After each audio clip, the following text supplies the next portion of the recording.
رسول اللہ صلی اللہ علیہ وسلم نے فرمایا اللہ تعالیٰ نصف شعبان کی رات کو اپنی مخلوق کی طرف جھانکتے ہیں اور تمام مخلوقات کو بخش دیتے ہیں ماں سوائے شرک کرنے والے کے اور بغض رکھنے والے کے۔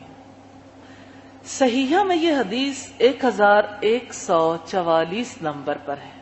حدیث کے صریح الفاظ سے جو بات ہمیں پتہ چلتی ہے وہ یہ کہ نصف شعبان کی رات کو اللہ تعالی مخلوق کی طرف جھانکتے ہیں۔ اس حدیث کی روشنی میں ہم شعبان کے بارے میں دیکھیں گے کہ ہمارے یہاں کون سی روایات ہیں جو مشہور ہیں، یعنی جن کی بنیاد پر نصف شعبان کو ایک خاص انداز میں سیلیبریٹ کیا جاتا ہے، منایا جاتا ہے، اور پھر یہ دیکھیں گے کہ حد کیا ہے۔ ہر ایک چیز کے لیے اللہ تعالیٰ نے ایک حد مقرر کی ہے۔ حد کا کراس کرنا اس کو زیادتی کہتے ہیں۔ حد کیا ہے؟ اللہ تعالیٰ کا حکم اور محمد رسول اللہ صلی اللہ علیہ وسلم کا عمل۔ اس لیے جیسے ہم نے رسول اللہ صلی اللہ علیہ وسلم کی حدیث کو دیکھا ایسے ہی ہم آپ کے عمل کو بھی دیکھیں گے۔ اس میں کوئی شک نہیں کہ اس حدیث سے نصف شعبان کی رات کی فضیلت ثابت ہوتی، شک و شبے سے بالاتر ہے، کیونکہ حدیث صحیح ہے۔ اس رات کو جو کچھ ہمارے یہاں کیا جاتا ہے یہ بھی ایک سچی بات ہے، حقیقت ہے، اس کا اس حدیث سے کوئی تعلق نہیں ہے۔ اس رات میں کیا کچھ کیا جاتا ہے؟ کھانے پکائے جاتے ہیں، بانٹے جاتے ہیں، پھر عبادات ہوتی ہیں، نوافل اور قرآن خوانیاں اور اسی نوعیت کے بہت سارے کام۔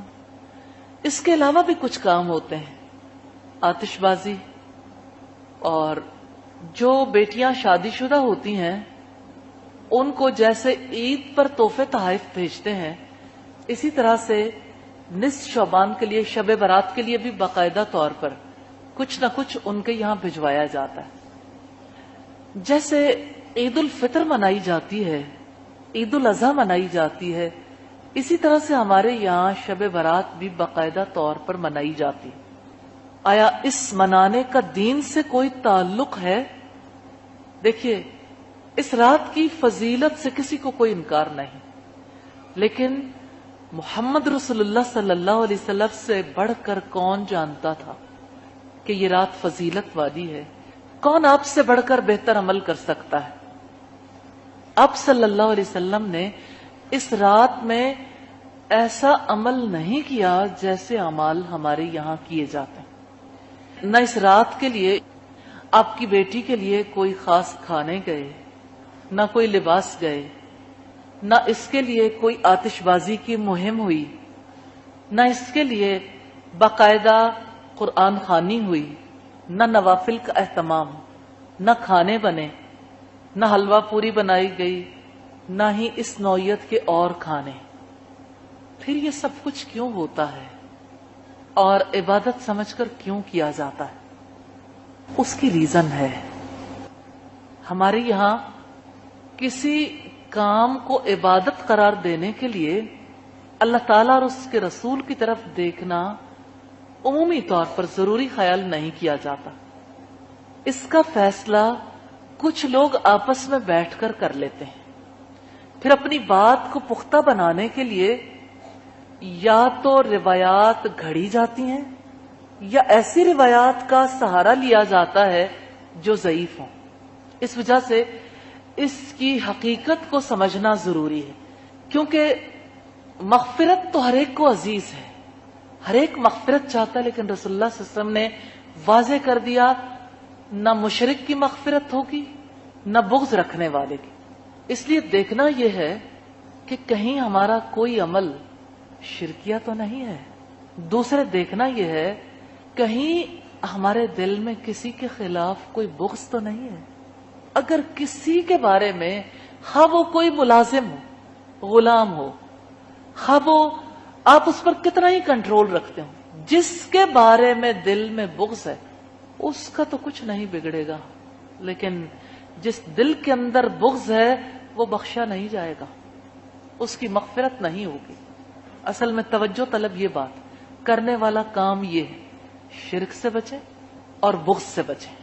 تو اگر آپ ان دو امور پر غور کرتے ہیں تو دیکھیے تیسری کوئی بات نہیں جو یہاں بتائی گئی ہو کہ فلاں کام کرنا چاہیے، فلاں کام کرنا چاہیے، کیونکہ اصل میں کرنے والے کام یہی ہے کہ انسان اللہ کا حق پورا دے، یعنی توحید پرست ہو، شرک نہ کرے، اور بندوں کو ان کا حق پورا دے، ان سے بغض نہ رکھے، ان کے بارے میں اچھا گمان رکھے، کیونکہ حسن ظن حسن عبادت میں سے ہے۔ باقی اللہ تعالیٰ سے آپ دعا کرنا چاہیں، جس وقت بھی چاہیں دعا کر سکتے ہیں، لیکن اگر آپ تقاریب منعقد کریں گے تو آپ محمد رسول اللہ صلی اللہ علیہ وسلم کی لائی ہوئی شریعت کی مخالفت کریں گے، آپ صلی اللہ علیہ وسلم کی سنت کی مخالفت کریں گے۔ لوگ کہتے ہیں چلو ٹھیک ہے رسول اللہ نے نہیں کیا، لیکن ہم نیکی کے کام ہیں بہت سارے جو عام طور پر نہیں ہوتے، چلو کر بھی لیں تو کیا فرق پڑتا ہے۔ بات یہ ہے کہ رب العزت نے حکم دیا یا ایھا الذین آمنوا لا تقدموا بین یدی اللہ ورسولہ، اے لوگوں جو ایمان لائے ہو اللہ اور اس کے رسول کے آگے پیش قدمی نہ کرو۔ پیچھے چلنے کا حکم ہے، آگے قدم ڈالنے کا، آگے قدم بڑھانے کا حکم نہیں ہے۔ اس لیے آج تک جو غلطیاں ہوئی ہیں اپنے رب سے معافی مانگ لیجئے اور آئندہ کے لیے توبہ کر لیجئے، کیونکہ یہی سچا راستہ ہے۔ باقی ہر ایک نے جو کام کرنا ہے اسے اسی صورت میں انجام دینا چاہیے کہ مجھے اپنے رب کو جواب دینا۔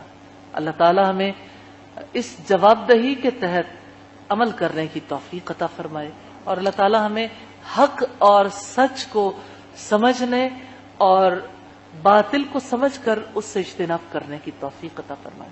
کتنی پیاری دعا ہے، اللہم ارنا الحق حقا، اے اللہ مجھے حق کو حق کر کے دکھا دے، ورزقنا، اور ہمیں رزق عطا فرما دے، اتباعہ، اس کی اتباع کی، یعنی جو حق ہے اللہ ہمیں حق کو حق کر کے دکھا دے اور ہمیں اس کی اتباع کی توفیق عطا فرما دے۔ وَأَرِنَا الْبَاطِلَ بَاطِلًا، اللہ ہمیں باطل کو باطل کر کے دکھا دے اور ہمیں اس سے اجتناب کی توفیق عطا فرما دے۔ یعنی اللہ جانتا ہے حق کیا ہے اور باطل کیا، اس نے وضاحت کی اپنی کتاب میں۔ ایک اور اینگل سے بھی ہم دیکھتے ہیں کہ اگر اس وجہ سے کہ اس رات میں اللہ تعالی مخلوق کی طرف دیکھتے ہیں، اس میں خاص قسم کی عبادات کی جائیں اور اس میں خاص قسم کے پروگرام ترتیب دیے جائیں، تو اللہ تعالیٰ تو ہر رات آسمان دنیا پر نزول کرتے ہیں۔ یہاں تو جھانکنے کی بات ہے، ہر رات نازل ہونے کی بات ہے۔ ہر رات جب نازل ہوتے ہیں اس وقت سب لوگ کیوں سوتے رہتے ہیں؟ اسلام پابندی عائد نہیں کرتا اٹھنے کی، لیکن اللہ تعالیٰ یہ سوال کرتے ہیں، ہے کوئی جو مجھ سے بخشش مانگے میں اسے بخش دوں؟ پھر کتنے ہی لوگ سوئے رہ جاتے ہیں بخشش مانگنے کی بجائے۔ ہے کوئی جو مجھ سے مانگے میں اسے عطا کر دوں؟ تو اللہ تعالیٰ سے سوال کرنے کا وہی وقت ہے۔ اور پھر آپ دیکھیے کہ اگر اس دن کی بات ہے تو ہر پیر، ہر سوموار اور جمعرات بھی پھر خاص دن ہے، پھر یہ مروجہ عبادات تو ان دنوں میں بھی ہونی چاہیے۔ اس کی کوئی انتہا نہیں ہے۔ ہمارے لوگ اس معاملے میں اتنا آگے جا چکے ہیں کہ ہر دن کی عبادات مختلف کر دیں، اور اسی طرح سے ہر دن کے اذکار بھی مختلف کر دیے۔ کعبہ میں پہنچتے ہیں تو طواف کے ہر چکر کی دعا بھی مختلف کر دیتے ہیں۔ یہ شدت پسندی ہے۔ آپ جو بھی دعا کرنا چاہیں کوئی روک رکاوٹ نہیں ہے، لیکن کوئی خاص کرنا چاہیں گے تو یہ سنت سے انحراف ہے، کیونکہ اللہ تعالیٰ کو تو وہی عمل پسند ہے، اس کی محبت بھی تب ملتی ہے، مغفرت بھی تب ہوتی ہے جب ہم نبی صلی اللہ علیہ وسلم کی پیروی کرتے ہیں۔ دلیل ہے سورہ آل عمران کی آیت نمبر 31، قُلْ إِن كُنتُمْ تُحِبُّونَ اللَّهَ فَاتَّبِعُونِي يُحْبِبْكُمُ اللَّهُ، کہہ دو کہ اگر تم اللہ تعالیٰ سے محبت رکھتے ہو تو میری پیروی کرو، اللہ تعالیٰ تم سے محبت کریں گے، وَيَغْفِرْ لَكُمْ ذُنُوبَكُمْ، اور تمہارے لیے تمہارے گناہوں کو بخش دیں گے۔ سیدنا ابو ہریرہ رضی اللہ تعالی عنہ بیان کرتے ہیں، رسول اللہ صلی اللہ علیہ وسلم نے فرمایا، ہر سوموار اور جمعرات کو بارگاہ الہی میں اعمال پیش کیے جاتے ہیں، بس اللہ تعالیٰ ہر اس شخص کے گناہ معاف کر دیتا ہے جو اللہ تعالیٰ کے ساتھ کسی کو شریک نہ کرتا ہو، سوائے اس شخص کے کہ اس کے اور اس کے بھائی کے درمیان دشمنی اور کینہ ہو۔ تو اللہ تعالیٰ فرماتا ہے ان دونوں کو چھوڑ دو یہاں تک کہ صلح کر لیں۔ یہ مسلم کی روایت ہے 2565 نمبر پر، اور کتنی زیادہ مشابہت ہے دونوں احادیث میں۔ 2 دنوں کے بارے میں بھی وہی بات ہے جو بات نصف شعبان کے بارے میں۔ اس طرح سے تو ہفتے کے ہر 2 دنوں کو بھی سیلیبریٹ کرنا پڑے گا، کیونکہ ان دنوں میں بھی بخشش ہوتی ہے، ان دنوں میں بھی اللہ تعالیٰ کا کرائیٹیریا وہی ہے، شرک نہ کرے اور اپنے بھائی سے کینہ اور بغض نہ رکھتا۔ لیکن سوموار اور جمعرات کے لیے یہ بات خاص ہے کہ اللہ تعالیٰ یہ کہتے ہیں ان کو چھوڑ دو یہاں تک کہ صلح کر لیں۔ صلح کر لیں تو پھر ٹھیک ہے، پھر کوئی حرج کی بات نہیں۔ تو یہ اللہ تعالیٰ کا ایک نظام ہے، اس نے اپنی بخشش کے لیے کچھ اوقات مختص کیے ہیں۔ تو ہمیں یہ زیب نہیں دیتا کہ ان دنوں میں ان اوقات میں اپنی طرف سے عبادات کا تعین کریں۔ اپنی جانب سے ہم عبادات کا تعین نہیں کر سکتے، کیونکہ دین ہمارے گھر کی کھیتی نہیں ہے کہ جیسے جی چاہے کوئی کھیتی اگا لیں، چاہیں تو بڑھا لیں، چاہیں تو کھیتی جلا دیں، چاہے تو کاٹ کر رکھ دیں۔ دین تو اللہ تعالیٰ کی طرف سے آیا، اور جس دین کو اللہ تعالیٰ نے اپنا قرار دیا، ان الدین عند اللہ الاسلام، یقیناً دین تو اللہ تعالیٰ کے نزدیک اسلام ہے۔